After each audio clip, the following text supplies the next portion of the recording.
అబ్దుల్ రషీద్ గారు. ఇంత చిన్న వయసు రాజకీయాలకు రావడానికి మిమ్మల్ని ప్రేరేపించింది ఎవరు?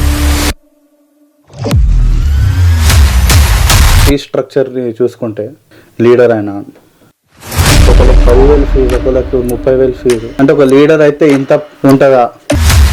2015లో బీటెక్ చదివేటప్పుడు చాలా బాధపడుతున్నాడు, ఇంట్లో గెలిస్తే బాధపడుతుంది అని చెప్పి చాలా ఫీల్ అవుతున్నారు.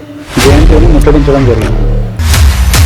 కేపీఆర్ చాలా బంధించి కొట్టడం కానీ నా ఇష్యూ సాల్వ్ అయింది కాబట్టి అందరు నన్ను వాళ్ళు ఏమంటే సమస్యలు ఆ సమస్యలు ఎలా పరిగెత్తుపడతారు?